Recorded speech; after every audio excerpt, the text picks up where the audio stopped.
पुण्यातल्या हडपसर भागातील वैदुवाडीमध्ये बालविवाह रोखण्यात हडपसर पोलिसांना यश आलंय। काही विद्यार्थी अभ्यास दौऱ्यासाठी वैदुवाडीमध्ये गेले असता बालविवाह होणार असल्याचं त्यांच्या लक्षात आलं। त्यानंतर त्यांनी ही माहिती बाल हक्क कृती समिती, चाइल्ड लाइन आणि राइट टू लव्ह या कार्यकर्त्यांसह पोलिसांना दिली। मुस्लिम समाजातला बालविवाह 20 जानेवारीला होणार होता। Right to love childline संघटनेच्या कार्यकर्त्यांनी हा बालविवाह रोखला आणि त्यांच्याशी बातचीत केली। आमचे रिपोर्टर अश्विनी सातवडुकेने। समाजामध्ये आजही बालविवाहाचं प्रमाण जे आहे ते मोठं असल्याचं आपल्याला आढळतं।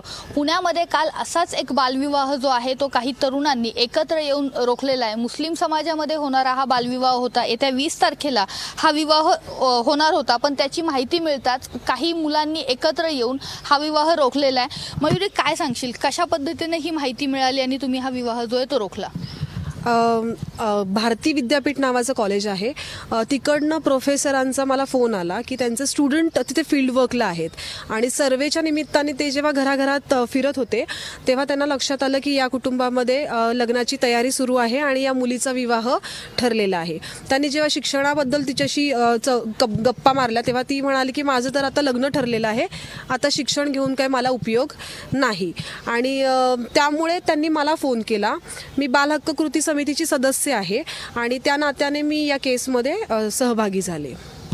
तू राइट टू लव्हचं काम करतो। काल हा विवाह रोखण्यामध्ये तुम्हाला सगळ्यांना यश आलेलं आहे। पोलिसांचा काय अनुभव राहिला आणि घरच्यांचं काय म्हणणं होतं? तिकडनं विरोध झाला का? तर जे काही आपले मुस्लिम पुरोगामी आहेत, जे काही नेते आहेत किंवा जे काही म्हणजे ज्यांचा अभ्यास आहे, त्यांनी थोडं समाजामध्ये मार्गदर्शन करणं आवश्यक आहे, त्यांनी जनजागृती करणं आवश्यक आहे, तरच हे होईल।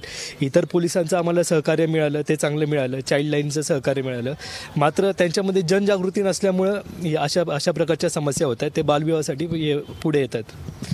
सर, तुमच्या कॉलेजची मुलं होती, पण काय सांगाल, हा विवाह 20 तारखेला होणार होता, तो थांबलाय आता, पण अनेकदा असं होतं की पुढे जाऊन नंतर गपचूप असे विवाह जे आहेत ते लावले जातात। आता पुढची तुमची जबाबदारी किंवा तुम्ही पुढे कशा पद्धतीनं याचा फॉलोअप घ्याल? चाइल्ड लाईन जी आहे त्या चाइल्ड लाईनच्या माध्यमातून याचा फॉलोअप आम्ही पाहणार आहोत आणि थोडंफार म्हणजे त्यांच्याशी कोऑर्डिनेशन करणार आहोत आणि पुढची सगळी काय प्रक्रिया आहे ती शासनाची संस्था म्हणून चाइल्ड लाईनने करावी असं आमची अपेक्षा आहे त्यांच्याकडून। तुला काल सगळ्यात पहिल्यांदा कळलं की त्या मुलीचा विवाह होतोय आणि मग तू तो थांबवण्यासाठी प्रयत्न केलेत, पण अनुभव काय होता? कारण बऱ्याचदा असं थांबवायला गेल्यावरती विरोध होतो, धमकावण्याचे प्रकार होतो, तर तुझा कालचा अनुभव कसा होता? कालचा माझा अनुभव म्हणजे चांगला होता।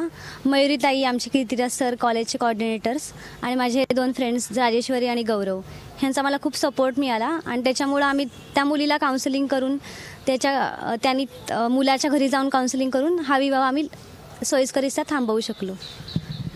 मयुरी, काय सांगशील, कारण आता पुढची जबाबदारी जी आहे ती वाढलेली आहे की विवाह थांबवलाय, पण आपण बऱ्याचदा जसं मगाशी मी म्हटलं की पुढे जाऊन गपचूप पद्धतीने असे विवाह जे लावण्यात येतात, आता तुम्ही कशा पद्धतीनं या सगळ्याचा फॉलोअप जो आहे तो आता घेणार आहात? हा फॉलोअप फील्ड वर्क स्टुडंट घेतील। चाइल्ड लाईनकडनं आमची हीच अपेक्षा आहे की त्यांनी सुद्धा कंटिन्यू आम्हाला मदत करावी आणि त्याच्यामध्ये त्यांनी मुलांचा विवाह होणार नाही ह्याची पूर्णपणे काळजी त्यांनी घ्यावी। बालहक्कांसंदर्भात काही चर्चा करणं आहे, अशा पद्धतीचा फॉलोअप पूर्ण वस्तीभरच करावा असं आमचं म्हणणं आहे। पुण्याहून व्हिडिओ जर्नलिस्ट धनंजय भगतसह अश्विनी सातवडुके, महाराष्ट्र वन।